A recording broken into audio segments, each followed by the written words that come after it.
की काय करायचं हे पक्क डोक्यात असतं. आता काही ठिकाणी मी हे असंही ऐकलेलं आहे की काही जण आधीच याची कशी कॉन्ट्रोवर्सी होऊ शकेल याचाही विचार करून ठेवतात. हे ऐकलेलं आहे आपण की काय याची जाहिरात करावी, याचं मस्त करावं याचा.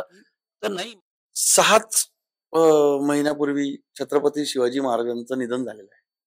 एवढा आभाळासारखा बाप हरपलेला असताना कोणीही मावळ्यांनी असो, सरदारांनी असो, कोणीही कितीही आग्रह केला तरी त्या आपल्या आकाशा एवढ्या पित्याला दैवत मानणाऱ्या राजपुत्राकडनं नृत्य घडेल का?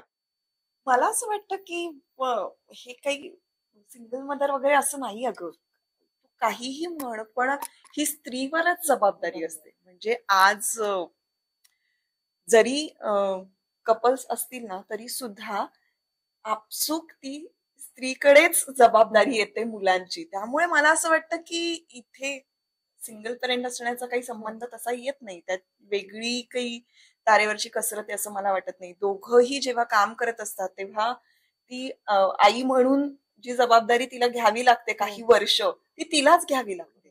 त्यावेळी तुकाराम महाराजांनी त्यांना उपदेश केला आणि नेमकं क्षत्रियाचं कर्तव्य काय आहे हे सांगितलं आणि त्यातून पुढे स्वराज्य निर्मिती झाली वगैरे हे आपण पाहिलं. ही भेटच मुळात झाली का नाही असे काही क्वेश्चन मार्क उभे केले गेले आमच्या समोर. नमस्कार, मी निकिता मराठी मनोरंजन विश्वमध्ये तुमचं स्वागत करते. अभंग तुकाराम हा सिनेमा प्रेक्षकांच्या भेटीला येणार आहे आणि या सिनेमातील कलाकार आणि दिग्दर्शक माझ्यासोबत आहेत. आपण त्यांच्याशी गप्पा मारूयात. सर्वात आधी तर कसे आहात? रामकृष्ण हरी. रामकृष्ण हरी. कशा पद्धतीने सुरू आहे प्रमोशन आणि टीजर ट्रेलर कमाल आहे, कसा प्रतिसाद मिळतोय काय सांगा?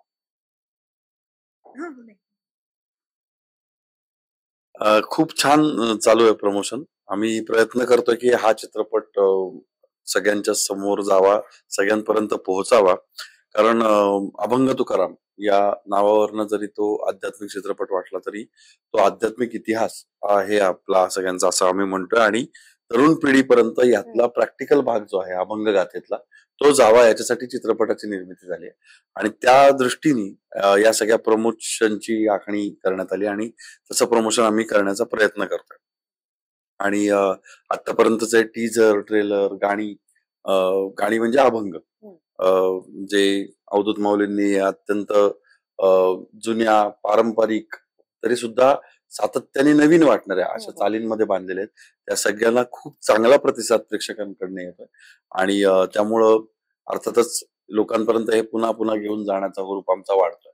येस, तुकारामांवर मालिका आल्यात, सिनेमा आलेत, पण अभंग तुकाराम हा किती वेगळा आहे आणि ही कल्पना तुमच्या डोक्यात नेमकी कधीपासून सुरू होती की हे प्रेक्षकांपर्यंत दाखवायचं? खूप पूर्वी योगेश सरांनी आनंद डोह नावाचं एक एकल नाट्य लिहिलं होतं. तेव्हापासून ते माझ्या मनात रुंजी घालत होतं आणि सर फार त्याचा एक अप्रतिम आविष्कार सादर करतात रंगमंचावर एकल नाट्याचा आणि जवळजवळ 10 ते 15 वर्ष त्यांचा तो प्रयोग चालू आहे. आणि हे सगळं करत असताना जसं मी पुढे गेलो शिवराज अष्टकामध्ये तर त्या प्रत्येक चित्रपटामध्ये जगद्गुरूंचा एकतरी अभंग असावा असा दंडक आम्हाला घालून घेतलेला आहे आणि त्यामुळं प्रत्येक चित्रपटामध्ये तो अभंग गाजलेला आपल्याला दिसतो. म्हणजे ह्याची देवानं का असेल, रणिनिकिता शूर असेल पावनखिंड मधला. तर हे करत असताना जाणवलं की हे ज्या सिच्युएशन्सला ते अभंग आलेले आहेत तिथे खूप मोठी एनर्जी निर्माण होते आणि ती युथला मिळते आहे. कारण अनेक तरुणांच्या रिंगटोन्स आम्ही ऐकल्या आहेत ह्याची देवा नका किंवा रणिनिकिता शूरच्या आणि मग तेव्हा लक्षात आलं की ज्या काळात या अभंगांची निर्मिती झाली, जगद्गुरु तुकाराम महाराजांनी अभंग रचना केली त्या काळात त्या काळच्या तरुणाईला उपदेश करण्यासाठी आणि एनर्जी देण्यासाठीच हे अभंग निर्माण झाले. त्यामुळे आजच्या काळात सुद्धा आता जे आपण अत्यंत तणावात वावरतोय, नवीन पिढी अत्यंत मोठ्या स्ट्रेसला सामोरी जातीये जागतिकीकरणामुळे असेल किंवा अन्य कारणांमुळे असेल, तर यावेळी सुद्धा आपण जर रूट्स कडे परत गेलो, आपल्या संतांकडे परत गेलो साहित्यामध्ये त्यांच्या, तर याच्या निवारणाचे उपाय आपल्याला तिथे मिळतील. योग्य ते काम, पॉझिटिव्ह काम करण्याची एनर्जी, ऊर्जा तिथे मिळेल आणि यासाठी म्हणून अभंग तुकाराम म्हणजे अभंग गाथेतला जो सगळा सारांश आहे तो सारांश तुकाराम महाराजांना प्रॅक्टिकली काय म्हणायचंय, आजच्या काळाला तुकाराम महाराजांचे हे विचार आणि तत्वज्ञान कसं सुसंगत आहे हे दाखवणारा हा चित्रपट आहे. हा केवळ जगद्गुरूंचा चरित्रपट नाही. चरित्रपटासाठी खूप प्रयत्न झाले, सशक्त प्रयत्न झाले, परंतु त्यांनी नेमकं म्हटलं काय, म्हणजे त्यांच्या आयुष्यातल्या घटना जाणून घेण्यापेक्षा त्या घटनांचा आपल्याला आजचं जीवन जगताना काय उपयोग होऊ शकतो आणि आपण त्यांच्या पावलावर पाऊल टाकून समाज कसा चांगला घडवू शकतो हे जाणून घेण्याचा प्रयत्न म्हणजे अभंग तुकाराम कथा संत तुकारामांच्या गाथेची हा चित्रपट आहे, असं मला वाटतं. आणि तसं आम्ही सगळेजण पोहोचवण्याचा प्रयत्न करतो आहोत. योगेश सर, तुमच्याकडे येईल. तुम्ही तुकारामांची भूमिका करताय, कसा होता एकंदरीत अनुभव आणि किती छान फिलिंग आहे? नाही, कुठल्याही कलाकाराला टायटल रोल मिळणं हे आनंदाचीच गोष्ट असते असं मला वाटतं ना. आपल्या अगदी जमिनीवरचा विचार केला तर माग सगळे चेहरे माझेच वेगळे वेगळे भावाविष्कार दिसतात आणि त्याच्या पुढे मी बसलोय साध्या कपड्यामध्ये आणि बोलतोय. ही आनंदाचीच गोष्ट आहे. आणि त्यातनं दुसरा आनंद असा आहे की जे मला सातत्याने नाटकाच्या माध्यमातून मी 14-15 वर्ष मांडण्याचा प्रयत्न करतोय, 12-13 वर्ष, ते चित्रपटाच्या मोठ्या कॅनव्हासवरती येत आहे. आणि मला असं वाटतं की हे मी पण नाहीच राहिलेलं. माझं खरं सांगायचं ना तर माझं काही नाहीये. मला असं वाटतं की तुकाराम महाराजांनाच आमच्या माध्यमातून लोकांपर्यंत पोहोचायचंय. त्यातला एक छोटासाच अंश असेल. आम्ही कदाचित 12 अभंग चालीमध्ये आणि 25 एक अभंग प्रोज मध्ये, त्या अभंगांवरचं वेगळ्या वेगळ्या पद्धतीने दिलेलं निरूपण असेल. कारण आपण तुकारामांच्या गाथेची कथाच मांडतो आहोत, तर ते त्यांनाच पोहोचायचं आहे बहुतेक लोकांना. आणि आपल्याला माध्यम केलं तर याच्यासारखी दुसरी आनंदाची गोष्ट नाही ना की आपण त्यांचं माध्यम झालेलो आहोत. आणि हा आनंदाचा भाग आहे, हा आनंदाचा प्रवास आहे. त्यातलं स्वतःच्या गाथा पाण्यामध्ये विसर्जित करण्याच्या पोट तिडकीचा सुद्धा आनंद आहे असं मला वाटतं. ज्या पोट तिडकीने आपण ते हे केलेलं आहे. तर खूप छान प्रवास आहे हा चित्रपटाच्या निर्मितीचा आणि आता तुमच्या माध्यमातून लोकांपर्यंत पोहोचवण्याचा आणि त्यांना आवाहन करण्याचा की तुम्ही हा चित्रपट बघा. हे सगळंच खूप आनंददायी आहे. त्यामुळे त्याच्यामध्ये कुठेच कणसूर भावच नाहीये असं मला वाटतं. तर छान वाटतं. स्मिताताई, तुझ्याकडे येईल. वेगळी भूमिका साकारतेस, काय सांगशील? कसा होता अनुभव जेव्हा तू स्वतःला पहिल्यांदा पाहिलं होतंस? काय वाटलेलं तुला? माझा प्रयत्न हाच होता की आवली म्हणून मी जर माझी निवड झालीये या भूमिकेसाठी तर मी तशी दिसायलाही हवी आणि माझं कामही तसं व्हायला हवं. आणि त्यासाठीची जी मेहनत आहे ती मेहनत घ्यायचं, पुरं 100% आपलं द्यायचं असं माझं ठरलं होतं. कारण ज्या वेळेला दिग्पालनी विचारलं तेव्हा मला असं दडपण आलं होतं थोडंसं. कारण मुळात योगेश सर आनंद डोह नावाचं जे एकल नाट्य आहे ते इतकी वर्ष करतात, त्यामध्ये ते दोन्ही पात्र साकारतात. ते आवली पण इतकं सुंदर साकारतात तिथे. तर ते पात्र जेव्हा आपल्याला सिनेमामध्ये साकारायचं आहे तर एकतर काही बऱ्याच प्रेक्षकांनी ते बघितलेलं आहे, त्यामुळे आणि आवली मुळातच हे पात्र हे माहिती आहे, परिचित आहे लोकांना. कारण ते खूप आधी सिनेमांमधून किंवा मग सिरियल्स मधून ते दिसलेलं आहे. तर याच्यामध्ये या चित्रपटाच्या संहितेमध्ये ज्या पद्धतीनं आवलीचे संवाद येतात किंवा जे तिचे सीन येतात ते खूप काहीतरी वेगळं सांगू पाहतायत. आणि जसं आता दिग्पालनी सांगितलं की याचा गाभा वेगळा आहे, हे वेगळं काहीतरी सांगतंय. तर त्यामुळे प्रत्येक सीन जे आहेत ना ते वेगळं काहीतरी सांगू पाहतायत. आणि ते जे सांगू पाहतायत त्याचं जर का मी तिथे असणार आहे तर ते पोचलं पाहिजे. त्याच्यासाठी जे दिग्पालला अपेक्षित आहे तशी आवली तिथे उभी राहिली पाहिजे, हे चॅलेंज होतं. आणि तो त्याला जे सांगायचं आहे त्याला जशी आवली दिसते आहे तशी मला आधी दिसावी आणि ती मला साकारता यावी. म्हणजे हा पूर्णच प्रवास माझ्यासाठी अगदी सुरुवातीपासून ते शेवटापर्यंत, म्हणजे शूटिंगच्या शेवटच्या दिवसापर्यंत मी खूप अशी ऑन द टो असायचे. मला असं वाटायचं की कुठेही ते बेरिंग जायला नको, कुठेही ते तुटायला नको. आणि रोज सेटवर येताना आपल्याला हे सीन आहेत बाबा, आता हे सीन करताना आपण काय किती प्रिपेअर करून जाऊ शकतो याचा माझा प्रयत्न असायचा. कारण मला असं वाटतं की प्रत्येक कलाकाराला अशी एखादी भूमिका हवी असते की जी आयुष्यभर लक्षात राहील. आणि तशी ही भूमिका आहे हे मला लक्षात आलं होतं. आणि मला असं वाटलं की आता ही संधी जी आपल्याला मिळालेली आहे तर तिथे आपण 100% देणं गरजेचं आहे. कारण खूप जणांच्या भावना सुद्धा याच्याशी जोडलेल्या आहेत. त्यामुळे कुठेही भावना न दुखावता जे दिग्दर्शकाला अपेक्षित आहे ते पोचवणं, शिवाय आपण एक वेगळ्या पद्धतीचं काहीतरी करू पाहतोय तर ते लोकांनी ऍक्सेप्ट करणं, हे सगळं चॅलेंजिंग होतं. पण ते करण्याचा प्रयत्न होता माझा. अवधूत सर, तुमच्याकडे येईल. संगीत तुम्ही दिलंय. बरं मला सांगा, हे गणित नेमकं कसं जुळून आलंय दिग्पाल सरांचं आणि तुमचं? आमचं गणित खूप आधीच जुळलेलं आहे आणि ते माऊलींनी, तुकोबारायांनी, छत्रपती शिवाजी महाराजांनी जुळवलेलं आहे. कारण एक समविचारी आपण किंवा ज्यांची वेवलेंथ आजच्या भाषेमध्ये आपण जुळलेली असते, मग तिथं त्या खूप आधी सगळं जुळून आलं.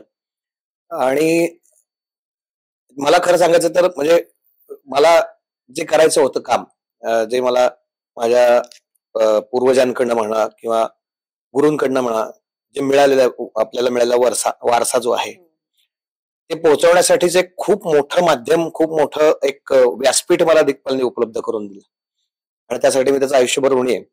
आणि त्याचंही ध्येय तेच आहे की त्या परंपरा, जे आपलं मूळ आहे, त्या गोष्टी आहेत आणि त्या आनंददायी आहेत, कुठंतरी चित्तवृत्तींना तुम्हाला शांत करणाऱ्या, समाधान देणाऱ्या या गोष्टी आहेत. आणि काय झालं की आजकाल आपली अवस्था अशी झाली आपल्या लोकांची की आपल्या घरात कामधेनू गाय आहे आणि आपण बाहेर ताकाची भीक मागतोय, अशी अवस्था झालेली आहे. मग जर कामधेनू आपल्या घरात आहे तर मग तिला समजून द्या ती कामधेनू कशा कशा प्रकारे आपल्याला आपले चांगली फळं देऊ शकते. मग त्यासाठी आपल्याला काही परिश्रम केले, उगाच बाहेर जाऊन बाहेरचे तत्ववेत्ते आपण वाचून त्यांच्या ओळी लिहून ते अमुक असा म्हणाल, अहो ते सगळं आमच्या माऊलींनी, तुकोबारांनी आधीच सांगून ठेवलेलं आहे. मग जर आपल्याकडे एवढं चांगलं आहे तर बाहेर का फिरा?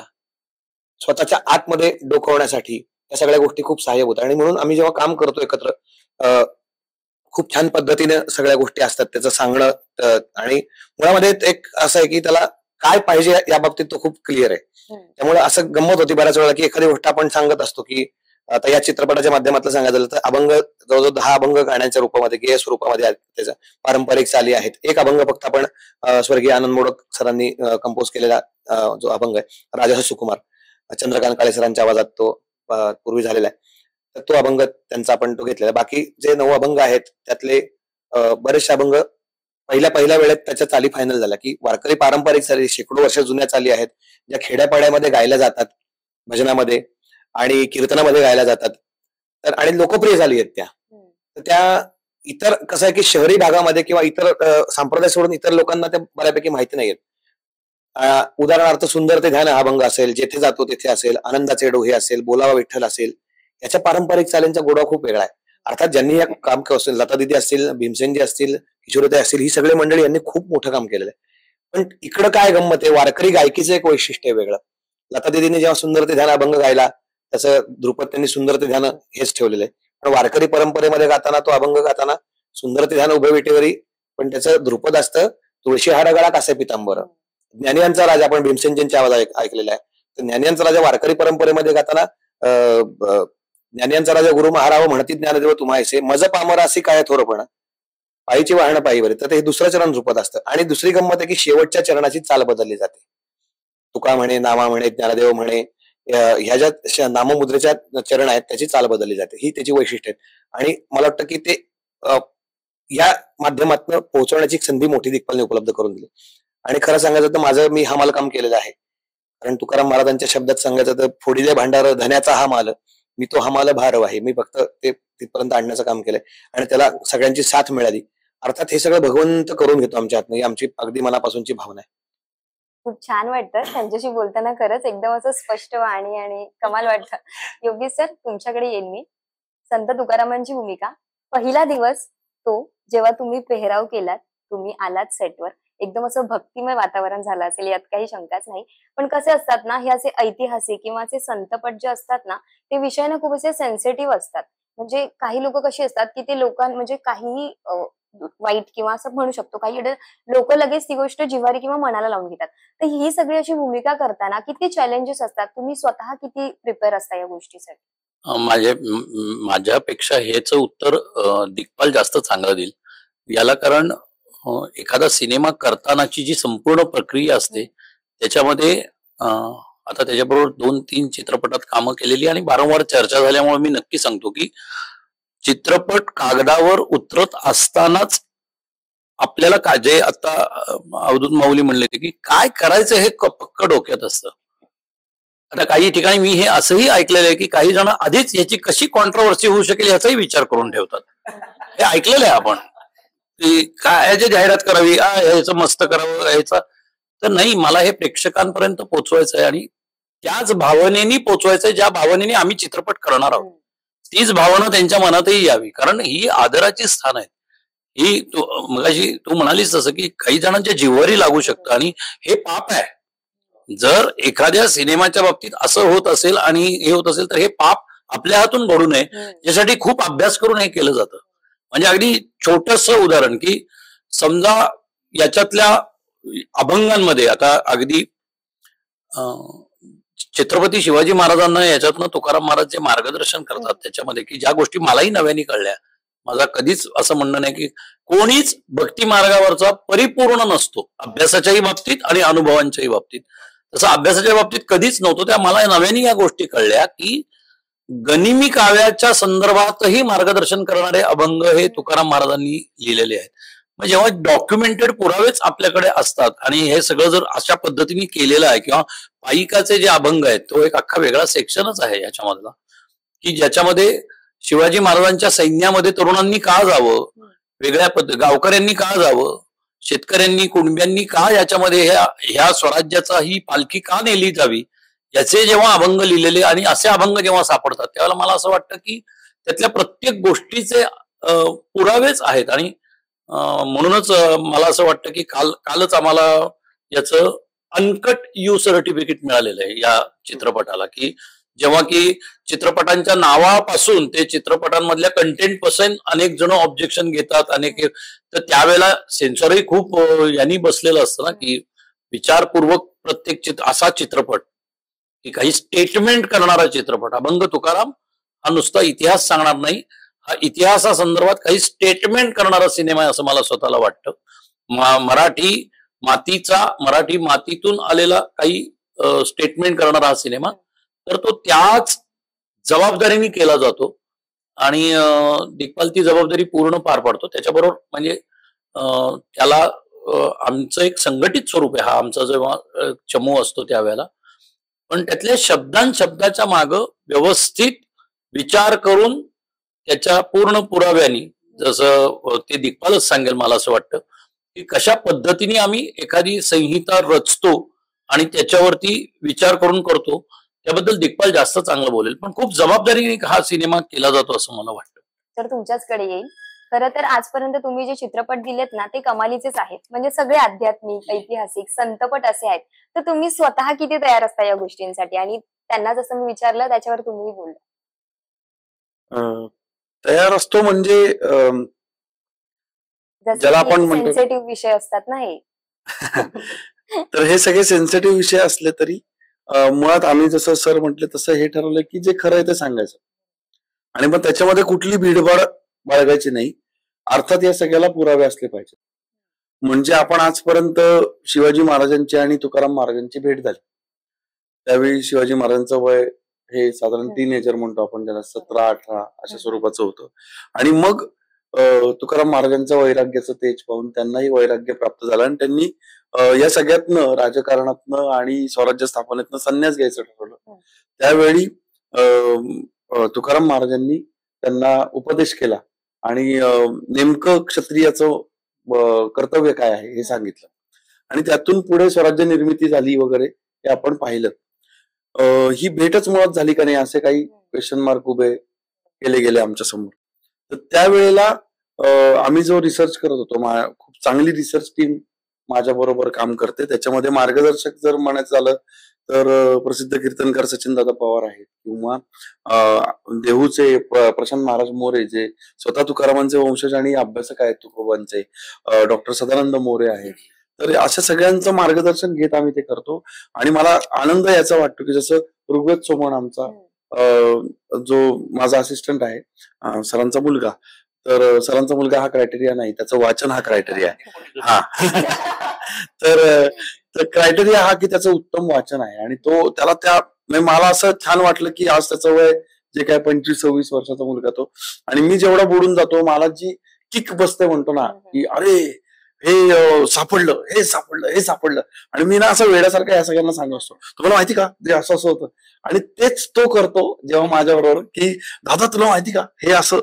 तर या ज्या गोष्टी सापडतात त्याच्यामधनं ना खूप वेगळे मोती म्हणतो आम्ही त्याला सागरातले, तसे हाताशी लागतात. जसं की या भेटीबद्दल आपण जे म्हणलं की छत्रपती शिवराय आणि जगद्गुरु तुकाराम महाराज हे भक्तिशक्तीचा अद्वैत म्हणून ओळखलं जातं महाराष्ट्राचं.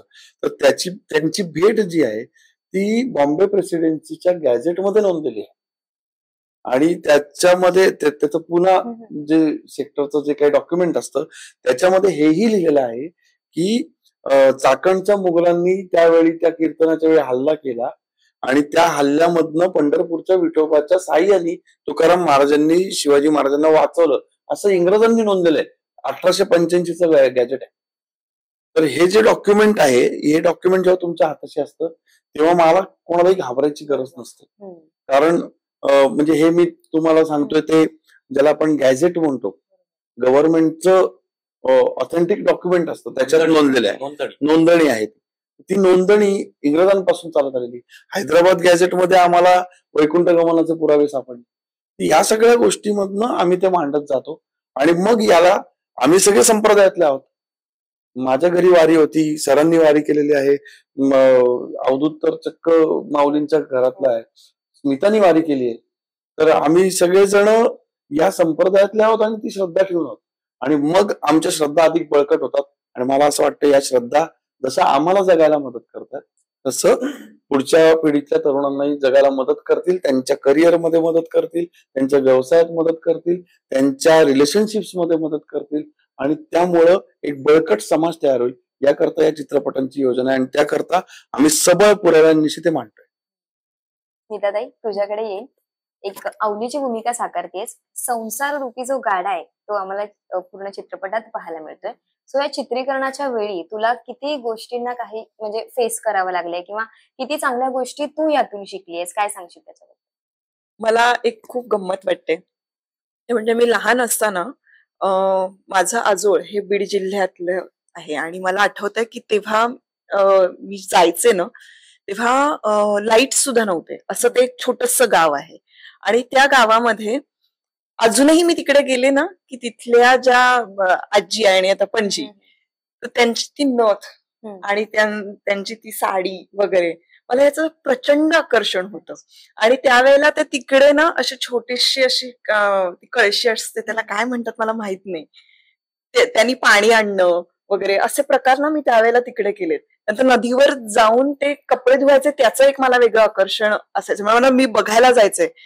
किंवा मग जात्यावर दळण दळणं, हे सगळं मी बघितलेलं आहे, आणि हे आता या चित्रपटामध्ये करायचं. किंवा शेण सारवणं, तर शेण सारवणं हे बघितलं होतं, केलं नव्हतं कधी, पण हे सगळं मी असं जवळून बघितलेलं आहे. लहानपणीच्या त्या आठवणी माझ्या इतक्या अगदी मनात आहेत ना, तर तसं काहीतरी आपल्याला आता हे सगळ्या ऍक्टिव्हिटीज आहेत त्या करायच्या आहेत. म्हणजे कपडे धुताना सुद्धा, ते कपडे धुताना त्यांचं किती जीव ओतून ते कपडे धुतात, तर ह्या सगळ्या गोष्टी मला त्या करायला अनुभवायला मिळाल्या, आणि मला मजा आली हे सगळं करताना. म्हणजे नव्हतंच, कारण आधी तू बघितलंयस हे सगळं. मी लहान असताना बघितलं होतं, त्याची छाप कुठेतरी होती, आणि केलं नव्हतं. त्याच्या आधी शेण सारवण्याची वगैरे मी प्रॅक्टिस केली, म्हणजे एनडी स्टुडिओ मध्ये जाऊन मी प्रॉपर शेण सारवण्याची प्रॅक्टिस केलेली आहे.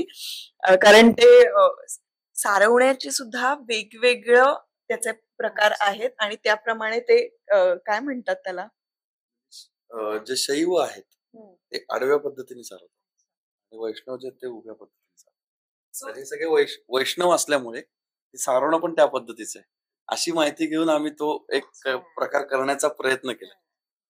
त्यानंतर ओवी म्हणायची होती, म्हणजे ती ओवी पाठ करून, आणि ते जातं व्यवस्थित हल्लं पाहिजे, ते असं नाही वाटलं पाहिजे की मी आता स्मिताला जड जाते ते असं ते न वाटतं, ते आवली किती सराईतपणे ते करत असेल असं ते दिसायला हवं. किंवा खाली बसताना सुद्धा आपण कपडे धुताना कुठे वॉशिंग मशीन बरोबर. आपण कुठे खाली बसून कधी कपडे धुतले. हो. पण ते सगळं हा छोटा छोटा जो अभ्यास होता ना तो करायला मजा येत होती मला. आणि ही मजा मला खूप वर्षांनी घेता आली. म्हणजे कारण पात्र वेगळं बरोबर. करते आहे, फुल लेंथ आहे मुळात, आणि त्याच्यामुळे सगळ्या गोष्टी करायची मला संधी मिळते आहे. हे इतकं मजेशीर होतं. हे आर्टिस्ट म्हणून मला समृद्ध करणारं होतं. आणि मला आठवतंय की हे मी 2009 साली सुमित्रा मावशींची फिल्म केली होती आणि त्यावेळेला मी पुष्कर मेल्यामध्ये आम्ही गेलो होतो. आणि त्यावेळेला त्यांनी सांगितलं होतं मला तिकडे की तुम्ही तो सगळा पेहराव करा, आणि आम्हाला 2 दिवस त्या पुष्कर मेल्यामध्ये सोडून दिलं होतं आणि सांगितलेलं की तिथे आजूबाजूला जे लोक आहेत त्यांच्यासारखे तुम्ही दिसले पाहिजे, त्यांच्यासारखं बोलायला सुरुवात करा, तुम्हाला जे हवं ते करा. तसं ते मला त्या मेमरीज सगळ्या जाग्या झाल्या माझ्या आणि मला खूप छान मजा आली. तर तुमच्याकडे येईन. वातावरण एकदम भक्तिमय करून सोडा आता अभंगाच्या 2 लाईन गाऊन. नक्कीच नक्कीच. काय आहे ते मुळात त्या अभंगांमध्येच एवढी शक्ती आहे, सामर्थ्य आहे तर ते निर्माण करण्याचं. मी मगाशी म्हटलं जसं वारकरी पारंपरिक चाली आहेत, तर मला ज्या अभंगाने सुरुवात होते चित्रपटाची, तो जो अभंग आहे की तुकाराम महाराजांनी स्वतः सांगितले त्याच्यामध्ये की आम्ही कोण आहोत, आम्ही वैकुंठवासी, आणि आम्ही कशा करता आलो याची कारण अशी, बोलिले जे ऋषी साच भावे वर्ताया, झाडू संतांचे मार्ग. आज पण बघतो आपण जे सज्जन प्रवृत्तीचे माणसं आहेत त्यांच्या मार्गामध्ये काटे टाकण्याचं काम समाज करत असतो. समाजातले खूप प्रवृत्तीचे लोक करत असतात. मग संत काय करतात तर ते तो मार्ग स्वच्छ करायचं काम करतात. तर तो अभंग आणि त्याची पारंपरिक वारकरी कीर्तनामध्ये जेव्हा ही चाल गायली जाते, कल्पना करा शेकडो टाळ आहेत, 4 मृदंग लावलेले आहेत आणि त्याच्यामध्ये सगळे नाचून ती चाल गातात. त्याचा तो एक वेगळी अनुभूती असते. आम्ही वैकुंठवासी, आम्ही वैकुंठवासी, आलो याचे कारणासी, बोलिले जे ऋषी, साच भावे वरताया, साच भावे वरताया.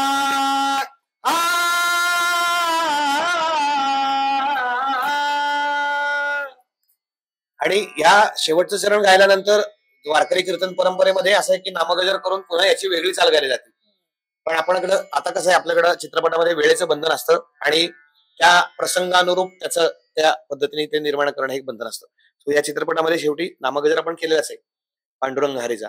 ते हरवून जाणं जे आहे ना, हे तुम्हाला दिसतं की तुकाराम महाराजांची तंद्री लागायची अभंग गाताना, ती कशा पद्धतीने, ते अनेक या चित्रपटात तुम्हाला अनेक अभंगांच्या माध्यमातून बघायला मिळणार आहे. पुन्हा मी तुमच्याकडे येईल. मला तुम्हा दोघांना प्रश्न विचारायचा आहे. तो खरं तर सिनेमॅटिक लिबर्टी बद्दल तुमचं मत काय आहे? जसं की फॉर एक्झाम्पल द्यायचं झालं तर छावा सिनेमा आपण घेऊया. छावा सिनेमामध्ये लेझिमचा जो सीन होता ना, तो काढून टाकण्यात आला होता. कारण लोकांचं असं म्हणणं होतं की छत्रपती संभाजी महाराज लेझिम कुठे खेळायचे, म्हणजे इतिहासाचं वास्तव दाखवणं, पण तेच जर प्रेक्षकांना अनुसरून आपण घेऊन थोडाफार मनोरंजनाचा भाग दाखवणं. सिनेमॅटिक लिबर्टी बद्दल तुमचं मत काय? मुळामध्ये आपण त्या काळाचं भान ठेवलं पाहिजे असं मला वाटतं. छत्रपती शिवाजी महाराज किंवा छत्रपती संभाजी महाराज ही दैवत आहेत आपली, त्यांचे मावळी वीर सुद्धा. आणि ही सगळे लोक ज्या काळात वावरत होते त्याला एक डेकोरम असतो. आज तुम्ही एखाद्या नगरसेवकाच्या जरी ऑफिसच्या बाहेर गेला तरी त्याचे कार्यकर्ते, दादा जरा कामात आहेत, जरा तुम्ही इथे बसा असं म्हणतात. एका मंत्र्याच्या, त्या मंत्र्यांनी मला बोलवलेला असताना कार्यक्रमाला मी जेव्हा त्यांच्या समोर बसलो तेव्हा ती खुर्ची माझी मागे खेचण्यात आली.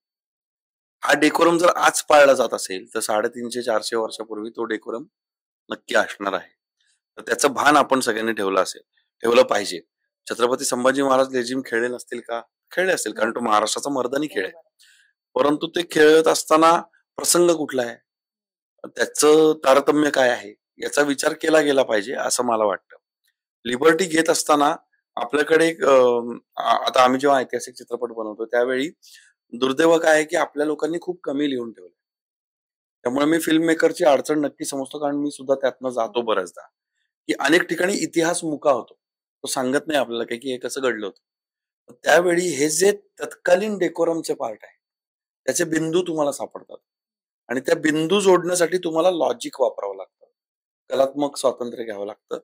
एवढीच लिबर्टी असावी असं मला वाटतं. म्हणजे मग असे वाद उद्भवत नाहीत. आणि मी तेव्हा बोलू शकतो जेव्हा मी 7 चित्रपट केलेत आणि 7ही चित्रपटामध्ये एकदाही वाद उद्भवलेला नाही. तो का उद्भवलेला नाही? कारण ते अत्यंत श्रद्धेने केलेले आहेत. या व्यक्तिरेखांबद्दल प्रचंड श्रद्धा आहे. जे नृत्य वगळलं गेलं असं, तर त्या बाबतीत माझं स्पष्ट मत असं आहे की थोडासा इतिहासाचा अभ्यास कमी पडला का काय? कारण म्हणजे मी त्या फिल्म मेकर बद्दल अत्यंत आदराने हे नमूद करू इच्छितो. विथ ड्यू रिस्पेक्ट ज्याला म्हणतो आपण आजच्या काळात. तर तसं ते आहे की 6च महिन्यापूर्वी छत्रपती शिवाजी महाराजांचं निधन झालेलं आहे. एवढा आभाळासारखा बाप हरपलेला असताना कोणीही मावळ्याने असो, सरदारांनी असो, कोणीही कितीही आग्रह केला तरी त्या आपल्या आकाशा एवढ्या पित्याला दैवत मानणाऱ्या राजपुत्राकडनं नृत्य घडेल का? त्या लॉजिकचा पार्ट आहे. हा त्या फिल्म मेकरनी तारतम्याने पाळायचा पार्ट आहे की आणि त्याच वेळेला स्वराज्य भोवतालची परिस्थिती. त्यामुळे आपण पाहतो की शिवाजी महाराजांचा छत्रपती बनतानाचा जो राज्याभिषेक झाला तेवढा मोठा सोहळा संभाजीराजांचा नाही झाला. कारण त्यावेळी स्वराज्याच्या आजूबाजूची परिस्थिती फार ज्याला संक्रमण अवस्था म्हणतो आपण तशा प्रकारची होती. कारण सगळ्या शिवाजी महाराज गेलेत हे पाहून, त्यांचं निर्माण झालं हे पाहून सगळे शत्रू एका वेळेला तुटून पडले होते. अशा वेळी कुठलाही इतका जाणता राजपुत्र जो राजा होऊ प्रकारे त्या सोहळ्यामध्ये रमणार नाही. सोहळा करणं गरजेचं का आहे? कारण त्या सोहळ्याच्या माध्यमातून आज आपण इव्हेंट करतो जसं त्या सोहळ्याच्या माध्यमातून ते ठसवणं जनतेच्या मनावर की हा नवीन राजाचा राज्याभिषेक झाला, आपल्याला एक नवीन धनी मिळाला. तर हे ठसवण्यासाठी तो सोहळा महत्वाचा आहे.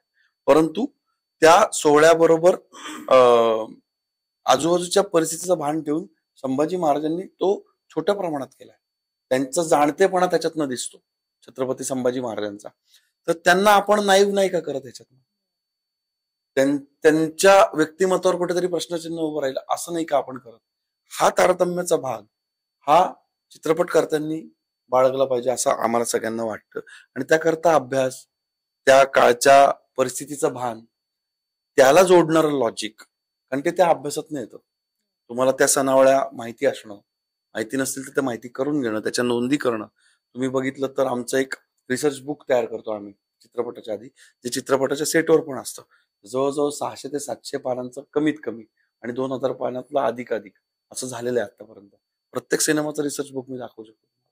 तर ह्या सगळ्यातनं जेव्हा आम्ही अभंग तुकाराम पण मांडला, जसं मी मगाशी त्या बॉम्बे प्रेसिडेन्सीच्या किंवा हैदराबाद प्रेसिडेन्सीच्या गॅझेटचं उदाहरण दिलं, तसं तत्कालीन संतांनी जे तुकोबारायांबद्दल लिहून ठेवलं आहे, संत निळोबाराय असतील किंवा महिपती बाबा असतील, रामेश्वर भट्ट असतील, हे तत्कालीन समकालीन संत आहेत त्यांचे. त्यांनी त्यांच्या अभंगांमध्ये नोंदवून ठेवले. म्हणजे रामेश्वर भट्टांनी लिहिलंय की जळी दगडासहित वया तारियेला जैसा लाया जशा फेकल्या आपण पाण्यावर तर तसं तरंगतील, तशा वया तारलेल्या आहेत तुकारामांनी दगडासहित. हे त्यांनी लिहून ठेवलंय जे प्रत्यक्षदर्शी आहेत. तर त्यांना आपण नाकारू नाही शकत, पण त्याच्यासाठी पुरावा असला पाहिजे. म्हणून लिबर्टी मी जे म्हणतो, लिबर्टी हे जे 2 बिंदू आहेत त्याच्या मधला भाग इतिहास नाही सांगत आपल्याला, ते तत्कालीन जीवनशैली, लोकशैली, लोकजीवन, चालीरीती, रूढी, परंपरा याचा लॉजिकनी ती लिबर्टी तयार करता येते असं मला वाटतं. योगेश सर, इतकं विस्तृत उत्तर. येस, स्मिताताई तुझ्याकडे येते. सिंगल मदर आहेस, चित्रपटातून सुद्धा मला ते पाहायला मिळतंय. आवलीची जी भूमिका आहे, संसार रूपी गाडा, तर तू एकटी म्हणजे तुझा मुलगा सुद्धा आहे, कसं हे सगळं सांभाळून करतेस? म्हणजे शूटिंग असू दे किंवा घरचं सगळं बघून. मला असं वाटतं की हे काही सिंगल मदर वगैरे असं नाही. अगं तू काहीही म्हण, पण ही स्त्रीवरच जबाबदारी असते. म्हणजे आज जरी कपल्स असतील ना तरी सुद्धा आपसूक ती स्त्रीकडेच जबाबदारी येते मुलांची. त्यामुळे मला असं वाटतं की इथे सिंगल पेरेंट असण्याचा काही संबंध तसा येत नाही. त्यात वेगळी काही तारेवरची कसरत आहे असं मला वाटत नाही. दोघंही जेव्हा काम करत असतात तेव्हा ती आई म्हणून जी जबाबदारी तिला घ्यावी लागते काही वर्ष, ती तिलाच घ्यावी लागते. ती वाटता नाही येत आणि ते इन्स्टिंक्ट करत असतो आपण. पण हो, प्रत्येक स्त्रीमध्ये ती स्ट्रेंथ असते आणि ते मातृत्व जे आहे ते काही कुठूनही शिकून येत नाही, ते येतं ना. आणि ते आल्यानंतर आपल्याला आपला संसार, आपलं मूल, त्यांचं सगळं हे सगळं बघायची तिची जी आस्था असते ना, आपण आपल्या आईकडून बघ ना की कित्येक वेळेला तिला असं वाटतं की तिला ज्या गोष्टी नाही मिळाल्या ते आपल्याला मिळाव्यात म्हणून तिची धडपड असते. तर हे सगळं पिढ्यानपिढ्या चालत आलेलं आहे. हे आपल्या परंपरेमध्ये आहे, म्हण संस्कृतीमध्ये आहे, आपल्या त्या रक्तात आहे. त्यामुळे ते चालत आलेलं आहे. आताच्या स्त्रीचे वेगळे टास्क आहेत, पूर्वीच्या स्त्रियांचे वेगळे टास्क होते. आता तिला करिअर करायचंय, तिला अस्तित्व तिचं दाखवून द्यायचं आहे, तो तिचा हट्ट आहे. त्यामुळे तिचा हट्ट असल्यामुळे तरी तिचं घर सुटत नाही तिला. तिला दोन्हीकडे सगळ्या गोष्टी जबाबदारी हे सगळं सांभाळणं तिची तारेवरची कसरत असतेच. मला असं वाटतं की या गोष्टीकडे आणि पॉझिटिव्हली घ्यावं आपण की ही शक्ती आहे का पुरुषांमध्ये. सॉरी,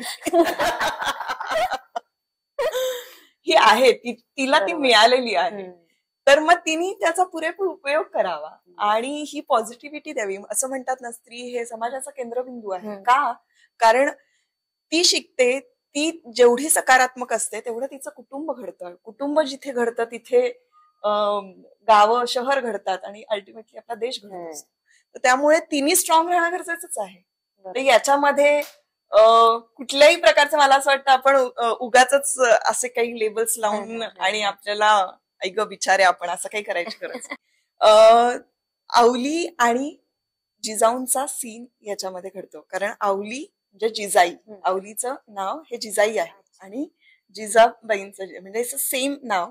आणि ज्या वेळेला त्या येतात आवलीला भेटतात तेव्हा त्या तिला सांगतात की जर पुरुष, महापुरुष असं जर घडायचं असेल किंवा एखाद्या, आपण आताच्या काळाचं उदाहरण घेतलं तर कोणाचं जर करिअर घडवायचं असेल तर त्या स्त्रीचा केवढा मोठा पाठिंबा असायला लागतो. आणि त्यामुळे तुकाराम महाराज, तुकोबा राय होण्यासाठी तुला काही गोष्टी कराव्या लागतील, तुला ते सगळं सांभाळावं लागेल आणि त्यासाठी तू तयारी दाखव. ही एक स्त्री एका स्त्रीला समजून सांगते. ती म्हणते की मी माझ्या मुलाला सुद्धा स्वराज्य स्थापन करण्यासाठी मी त्याला वेगवेगळ्या पद्धतीनं आगीमध्ये लोटतेच आहे ना, तर तुला सुद्धा ह्या गोष्टी कराव्या लागतील आणि तेवढं आपल्याला कणखर राहावं लागेल. तर ही जिजाऊंची शिकवण आहे आणि ती मला असं वाटतं आजच्या काळात सुद्धा प्रत्येक स्त्रीला ही लागू पडते. अगदी शेवटाला येते, अभंग चित्रपट हा प्रेक्षकांनी आणि खास करून आजच्या तरुणांनी का पाहावा, काय सांगाल त्याच्यात? मला असं वाटतं, मी त्याला दोन यांनी म्हणजे त्याच्या मागची आमची भावना 2 वाक्यात सांगणार आहे. पहिलं वाक्य मला असं म्हणतं ना, जेव्हा श्रद्धेची अंधश्रद्धा म्हणून टवाळी केली जाते त्याला उत्तर म्हणून अभंग तुकाराम हा सिनेमा आहे आमचा. आणि दुसरं आध्यात्मिक यांनी जे सगळ्यांना कळेल की तरुणांना काय, म्हणजे आबाल वृद्धांसाठी हे आहे. अध्यात्म हे काही फक्त ज्येष्ठ नागरिकांनी जपमाळ घेऊन हातात हे करण्याचं हेच नाही. तो ज्याचा त्याचा त्या वयाच्या टप्प्यांवरचा प्रवास असतो प्रत्येकाचा. अध्यात्म हे तुमच्या रक्तवाहिनीसारखं आणि श्वासोच्छ्वासासारखं तुमच्या जीवनक्रमामध्ये आलेलं आहे. ते ओळखावं आणि ते ओळखण्यासाठी महाराज तुमच्या भेटीला येत आहेत चित्रपटाच्या माध्यमातून. त्यांना यायचंय, त्यांना तुम्हाला काही द्यायचंय, ते घेण्यासाठी 4 पावलं तुम्ही चित्रपटगृहाकडे आलंच पाहिजेत असं मला वाटतं. आणि हे आव्हान आहे माझं. माझे गुरु डॉक्टर रामचंद्र देखणे सर नेहमी सांगायचे की ज्ञानेश्वर माऊली हा महाराष्ट्राचा श्वास आहे आणि जगद्गुरु तुकाराम महाराज हा निश्वास आहे. त्यामुळं यांनी जी संतांनी दिलेली शिकवण आहे, जी कालातीत आहे आणि जी पुढच्या अनंत काळापर्यंत मार्गदर्शन करत राहणार आहे, तर ते कुठंतरी तुमच्यापर्यंत पोहोचवण्याचा या चित्रपटाच्या माध्यमातून आमचा प्रयत्न आहे की त्याच्यातून एक सशक्त समाज घडावा आणि त्याचे अनेक प्रकारचे फायदे, अनेक प्रकारे तुम्हाला याची अनुभूती तुमच्या रोजच्या जगण्या वागण्यात तुम्हाला या चित्रपटाच्या माध्यमातून नक्कीच मिळेल अशी आम्हाला पूर्ण खात्री आहे. कारण त्या श्रद्धेनं आम्ही सर्वांनी हा चित्रपट निर्माण केलाय आणि आमच्याकडनं त्या कृपेनं जगद्गुरु तुकोबारायांनी माऊलींनी करवून घेतलाय. सो या कृपेची अनुभूती घेण्यासाठी आणि त्याचबरोबर यातलं जे संगीत आहे या आनंदाचे डोही उठणाऱ्या आनंदाच्या तरंगामध्ये बुडून जाण्यासाठी आणि या अविट गोडीच्या चाली वारकरी संप्रदायातला त्याचा आनंद घेण्यासाठी 7 नोव्हेंबर पासून तुमच्या जवळच्या चित्रपटगृहामध्ये सहकुटुंब, सहपरिवार, मित्र, गणगोत, आप्तेष्ट सर्वांबरोबर एकदा नाही बऱ्याच वेळा येऊन हा चित्रपट बघा असं मी तुम्हाला सर्वांना या माध्यमातून आवाहन करतो. इक्बाल सर, तुम्ही काय सांगाल? संतांचं जे हे तत्वज्ञान आहे ते आपल्याला आत्ताच्या सगळ्या ताणातून बाहेर काढणार आहे आणि योग्य मार्ग दाखवणार आहे. त्यामुळे आपापल्या करिअरमध्ये यशस्वी होण्यासाठी, मी खूप वेगळं म्हणेन, आणि व्यवसायात यशस्वी होण्यासाठी, आपापल्या सर्व क्रियाकलापांमध्ये, कुटुंबामध्ये आनंदी राहण्यासाठी सगळ्या तरुणांनी हा चित्रपट जरूर पाहायला पाहिजे. अभंग तुकाराम, कथा संत तुकारामांच्या गाथेची हा चित्रपट 7 नोव्हेंबर पासून तुमच्या जवळच्या चित्रपटगृहात येईल. तेव्हा आपल्या मित्रांबरोबर, आपल्या ग्रुप्स बरोबर जाऊन रामकृष्ण हरीचा गजर करण्यामध्ये काय मजा आहे ते अनुभवायला नक्की चित्रपटगृहात जा.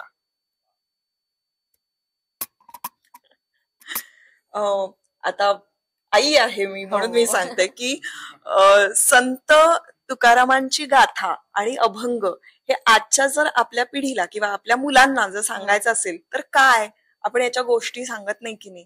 मग त्याच्यासाठी हा चित्रपट आलेला आहे सुंदर. तर हा चित्रपट बघा, म्हणजे तुम्हाला मुलांना इतकी छान पद्धतीनं, रंजक पद्धतीनं सुद्धा मांडलेला आहे. मुलांना आवडेल असंही आणि कळेल असंही.